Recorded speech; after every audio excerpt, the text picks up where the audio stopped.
ਗੱਲ ਵੇਲੇ ਦੇ ਨਾਲ ਮੈਂ ਤੁਹਾਡਾ ਵੀਰ ਜ਼ੁਲਫਕਾਰ ਜੱਟ ਤੇ ਤੁਸੀਂ ਦੇਖ ਰਹੇ ਹੋ ਗੱਲ ਵੇਲੇ ਦੀ। ਤੇ ਅੱਜ ਅਸੀਂ ਆਏ ਆ ਪਿੰਡ ਈਦ ਮਨਾਉਣ ਵਾਸਤੇ। ਤੇ ਭੱਟੀ ਸਾਹਿਬ ਨਾਲ ਮੈਂ ਬੈਠਾ। ਈਦ ਵਾਲੇ ਦਿਹਾੜੇ ਹਰ ਬੰਦਾ ਖੁਸ਼ ਹੁੰਦਾ। ਭੱਟੀ ਸਾਹਿਬ ਦਾ ਚਿਹਰਾ ਲਟਕਿਆ ਅੱਜ, ਪਤਾ ਨਹੀਂ ਕਿਉਂ। ਇਹਨਾਂ ਦਾ ਕੋਈ ਪਤਾ ਨਹੀਂ ਲੱਗਦਾ। ਆਟੋ ਮੋੜ ਤੇ ਚੱਲਦੇ ਨੇ, ਜਦੋਂ ਮਰਜੀ ਇਹਨਾਂ ਦਾ ਮੋੜ ਕਿਸੇ ਪਾਸੇ ਨੂੰ ਵੀ ਹੋ ਸਕਦਾ। ਭੱਟੀ ਸਾਹਿਬ ਗੱਲ ਕੀ ਹੈ ਵਿੱਚ? ਸ਼ੁਕਰੀਆ ਜੱਟ ਸਾਹਿਬ, ਮਿਹਰਬਾਨੀ ਤੁਸੀਂ ਪੁੱਛਿਆ। ਗੱਲ ਕਰਦੀ ਜੱਟ ਸਾਹਿਬ ਥੋੜ੍ਹੀ ਦੇਰ ਪਹਿਲੇ ਆ, ਕੋਈ 15-20 ਮਿੰਟ ਪਹਿਲੇ ਦੋਸਤ ਨੇ ਤੇ ਉਹਨਾਂ ਦੇ ਕੋਲ ਬੈਠੇ ਹੋਏ ਸੀ। ਤੇ ਵੈਸੇ ਤਾਂ ਸੱਚੀ ਗੱਲ ਤੁਹਾਨੂੰ ਮੈਂ ਦੱਸਾਂ ਤੇ ਮੈਂ ਤਕਰੀਬਨ ਕੋਈ 3-4-5 ਸਾਲ ਤੋਂ ਨਾ ਜਿਹੜੀਆਂ ਖਬਰਾਂ ਨੇ, ਨਿਊਜ਼ ਚੈਨਲ ਨੇ, ਇਹਨਾਂ ਤੋਂ ਮੈਂ ਅਵੋਇਡ ਕਰਨਾ।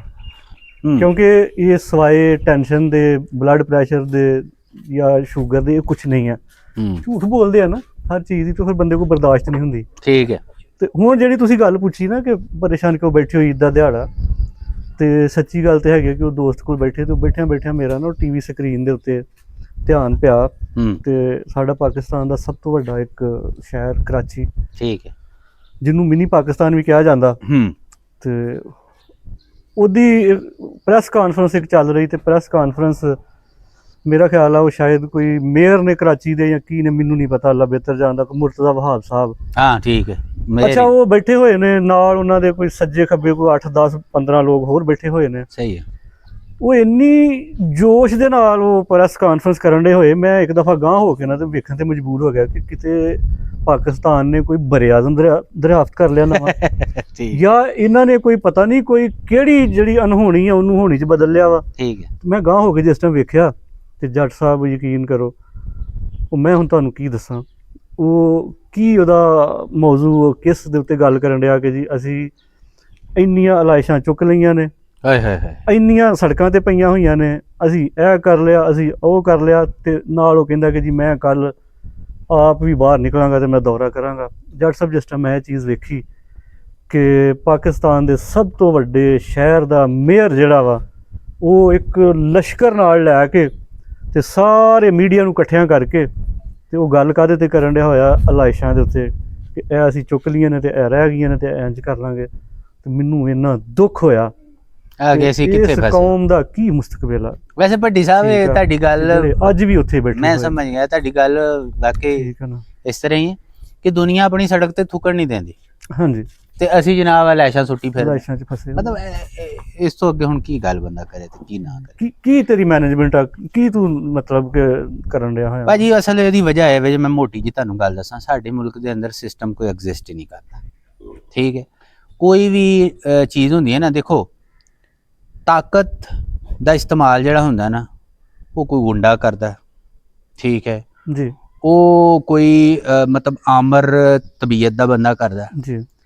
ਤਾਕਤ ਜਿਹੜੀ ਹੈ ਨਾ, ਉਹ ਸਿਸਟਮ ਨਹੀਂ ਹੁੰਦਾ। ਮੇਰੀ ਗੱਲ ਜ਼ਿਹਨ 'ਚ ਰੱਖੋ। ਠੀਕ।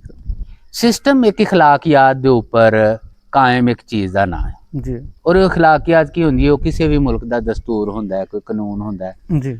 ਉਹ ਕਾਨੂੰਨ ਬਣਾਇਆ ਜਾਂਦਾ ਆਪਣੀਆਂ ਜ਼ਰੂਰਤਾਂ ਨੂੰ ਸਾਹਮਣੇ ਰੱਖਦਿਆਂ ਹੋਇਆ ਕਿ ਯਾਰ ਇਹ ਅਸੀਂ ਇਨਸਾਨ ਆ ਜੀ ਤੇ ਸਾਡੀਆਂ ਇਹ ਜ਼ਰੂਰਤਾਂ ਨੇ ਜੀ, ਤੇ ਉਹਨਾਂ ਜ਼ਰੂਰਤਾਂ ਨੂੰ ਪੂਰਾ ਕਰਨ ਵਾਸਤੇ ਸਾਡੇ ਕੋਲ ਨਾ ਇੱਕ ਕੋਈ ਅਸੂਲ ਹੋਣਾ ਚਾਹੀਦਾ ਕਿ ਇਹਨਾਂ ਅਸੂਲਾਂ ਦੇ ਨਾਲ ਜ਼ਾਬਤਾ ਹੋਣਾ ਚਾਹੀਦਾ। ਜ਼ਾਬਤਾ ਹੋਣਾ ਚਾਹੀਦਾ। ਬਿਲਕੁਲ। ਦੁਨੀਆ ਦੇ ਅੰਦਰ ਜ਼ਾਬਤਾ ਮੌਜੂਦ ਹੈ ਜੀ। ਠੀਕ ਹੈ। ਔਰ ਉਸ ਜ਼ਾਬਤੇ ਦੇ ਉੱਤੇ اخلاقی ਤੌਰ ਤੇ ਉਹ ਅਮਲ ਕਰਦੇ ਨੇ। ਇਹਦੀ ਮੈਂ ਤੁਹਾਨੂੰ ਮਿਸਾਲ ਇਸ ਤਰ੍ਹਾਂ ਦੇ ਦਿਆਂਗਾ ਕਿ ਇੰਗਲੈਂਡ ਹੈ ਨਾ, ਇੰਗਲੈਂਡ, ਬਰਤਾਨੀਆ, ਜੀ, ਤੁਸੀਂ ਸੁਣ ਕੇ ਹੈਰਾਨ ਹੋਵੋਗੇ ਕਿ ਉਹਨਾਂ ਦਾ ਤਹਿਰੀਰੀ ਦਸਤੂਰ ਕੋਈ ਨਹੀਂ। ਠੀਕ ਹੈ। ਇਹ ਤੁਹਾਡੇ ਵਾਸਤੇ ਬੜੀ ਚੰਬੇ ਦੀ ਗੱਲ ਕੀਤੀ ਹੈ ਤੁਸੀਂ। ਹਾਂਜੀ। ਉਹਨਾਂ ਦਾ ਤਹਿਰੀਰੀ ਦਸਤੂਰ ਕੋਈ ਨਹੀਂ। ਉਹਨਾਂ ਦਾ ਟੋਟਲ ਦਸਤੂਰ ਆਪਣੀਆਂ ਜ਼ਰੂਰਤਾਂ ਦੇ ਹਿਸਾਬ ਦੇ ਨਾਲ ਉਹ ਮੋਡੀਫਿਕੇਸ਼ਨ ਵੀ ਹੋ ਜਾਂਦੀ ਹੈ, ਸਾਰੇ ਮਾਮਲਾਤ ਹੋ ਜਾਂਦੇ ਨੇ, ਲੇਕਿਨ ਉਸ ਦੇ ਬਾਵਜੂਦ ਇੱਕ ਦੁਨੀਆ ਦੀ ਬਿਹਤਰੀਨ ਮੁਨੱਜ਼ਮ ਰਿਆਸਤ ਹੈ। ਸਾਡੇ ਕੋਲ ਤੇ ਪਤਾ ਨਹੀਂ ਇੱਥੇ ਕਿਤਾਬਾਂ ਅਸੀਂ ਤੇ ਹਰ ਸ਼ੈ ਇਹ ਆਰਟੀਕਲ ਫਲਾਣਾ ਤੇ ਆਰਟੀਕਲ ਟਮਗਾਣਾ ਤੇ ਇੰਨੇ ਆਰਟੀਕਲ ਤੇ ਦਫਾ ਇਹਦੀ ਹੈ ਤੇ ਦਫਾ ਉਹ ਤੇ ਦਫਾ ਉਹ ਕਰ ਕਰਕੇ ਨਾ ਅਸੀਂ, ਲੇਕਿਨ ਉਸ ਦੇ ਬਾਵਜੂਦ ਅਮਲ ਅਸੀਂ ਕਿਸੇ ਸ਼ੈ ਤੇ ਨਹੀਂ ਕਰਦੇ। ਠੀਕ ਹੈ। ਅਮਲੀ ਤੌਰ ਤੇ ਮਾਈਟ ਇਜ਼ ਰਾਈਟ ਇੱਥੇ ਚੱਲ ਰਿਹਾ। ਉਹ ਮੈਂ ਅਕਸਰ ਗੱਲ ਕਰਦਾ ਹੁੰਨਾ ਕਿ ਸਿਆਣੇ ਸਾਡੇ ਪੰਜਾਬੀ ਚ ਕਹਿੰਦੇ ਨੇ ਕਿ ਅੰਗਰੇਜ਼ੀ ਦੀ ਦੀ ਤੇ ਪੰਜਾਬੀ ਦਾ ਦਾ ਜਿੱਥੇ ਲੱਗੇ ਲਾ ਲਓ। ਤੋ ਇੱਥੇ ਭਾਈ ਦਾ ਚੱਲ ਰਿਹਾ, ਦਾ ਲੱਗਾ। ਕੁੱਲ ਮਿਲਾ ਕੇ ਕਾਬਲੀਅਤ ਇਹ ਹੀ ਹੈ ਜਿਹੜੀ ਤੁਸੀਂ ਸ਼ੁਰੂ ਦੇ ਵਿੱਚ ਬਿਆਨ ਕਰ ਛੜੀ ਕਿ ਸਾਡੇ ਮੇਅਰ ਦੀ ਇਹ ਵੇ ਕਿ ਜਨਾਬ ਉਹ ਆਪ ਦੌਰਾ ਕਰੇਗਾ ਤੇ ਲਾਸ਼ਾਂ ਚੁੱਕੇਗਾ। ਠੀਕ ਹੈ। ਜਿਹੜੀਆਂ ਕੁਰਬਾਨੀ ਦੀਆਂ ਲਾਸ਼ਾਂ ਪਈਆਂ ਨੇ ਸਰ ਜੀ, ਉਹ ਚੁੱਕੇਗਾ। ਤੇ ਇਹ ਉਹ ਉੱਥੋਂ ਦਾ ਰੋਣਾ ਨਹੀਂ, ਇਹ ਪੂਰੇ ਮੁਲਕ ਦਾ ਹੀ ਰੋਣਾ ਹੈ। ਕਿ ਇੱਥੇ ਨਾ ਕੋਈ ਸਿਸਟਮ ਹੈ।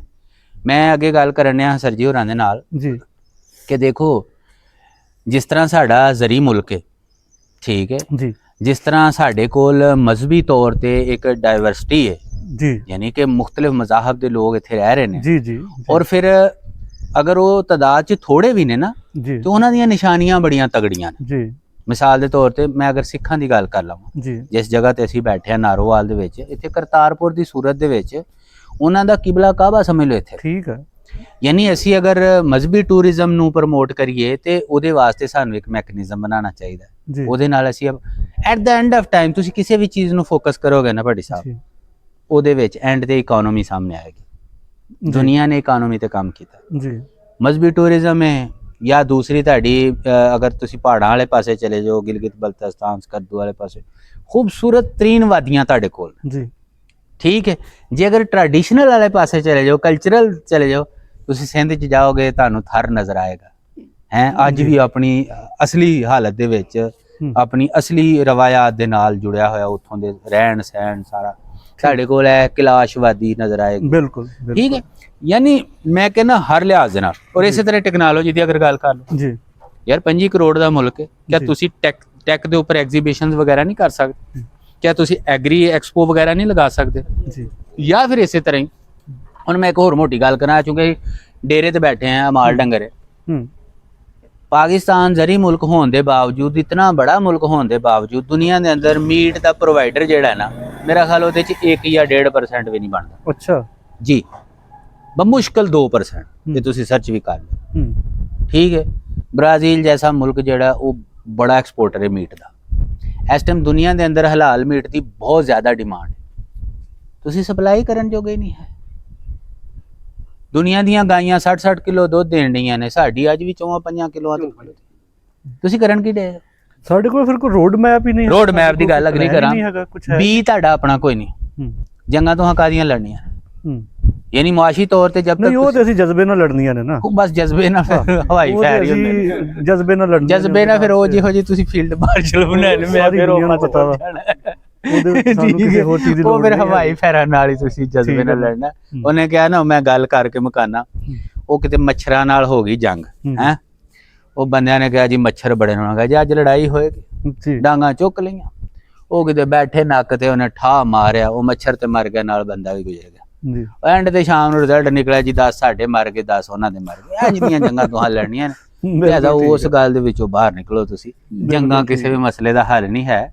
ਅਸਲ ਇਹ ਹੀ ਹੈ ਕਿ ਤੁਹਾਡੇ ਮੁਲਕ ਦੇ ਅੰਦਰ ਖੁਸ਼ਹਾਲੀ ਹੋਏ, ਔਰ ਖੁਸ਼ਹਾਲੀ ਉਦੋਂ ਹੀ ਹੋਏਗੀ ਸਾਰੀਆਂ ਗੱਲਾਂ ਸਾਈਡ ਤੇ ਕਰ ਦਿਓ, ਸਿਰਫ ਇੱਕ ਚੀਜ਼ ਤੁਹਾਡੇ ਮੁਲਕ ਦੇ ਅੰਦਰ ਆ ਜਾਏ ਨਾ, ਜਿਹਦਾ ਨਾਂ ਹੈ ਰੂਲ ਆਫ ਲਾ। ਠੀਕ ਹੈ, ਸਿਰਫ ਨਿਜ਼ਾਮ ਕਾਇਮ ਹੋ ਜਾਏ। ਉਸ ਤੋਂ ਬਾਅਦ ਚ ਇਹ ਦੁਨੀਆ ਅੱਲਾ ਜਾਣਦਾ ਇੰਨੇ ਜ਼ਰਖੇਜ਼ ਦਿਮਾਗ ਨੇ ਨਾ ਇਸ ਰਿਆਸਤ, ਇਸ ਧਰਤੀ ਦੇ ਉੱਤੇ, ਕਿ ਤੁਹਾਨੂੰ ਮੈਂ ਇੱਕ ਗੱਲ ਕਹਿ ਰਿਹਾ ਕਿ ਗੱਲ ਮੁਕਾਨਾ, ਕਿ ਅਗਰ ਇਹ ਹਕੂਮਤਾਂ ਕੁਛ ਨਾ ਕਰਨ ਤੇ ਮੁਲਕ ਬਹੁਤ ਕੁਛ ਕਰ ਲੇਗਾ। ਬਿਲਕੁਲ ਠੀਕ ਹੈ। ਇਹ ਜਦੋਂ ਵੀ ਕੁਛ ਕਰਦੇ ਨੇ ਨਾ ਜੀ, ਬਾਕੀ ਕਿਸੇ ਨੂੰ ਕੁਛ ਕਰਨ ਜੋਗਾ ਨਹੀਂ ਛੱਡਦੇ। ਤੇ ਅੱਜ ਦੀ ਗੱਲ ਵੇਲੇ ਦੇ ਵਿੱਚ ਇਹ ਕੁਛ ਦੁਨੀਆ ਦੇ ਜਿਸ ਕੋਨੇ ਤੇ ਵੀ ਹੱਸਦੇ ਰਹੋ, ਵਸਦੇ ਰਹੋ।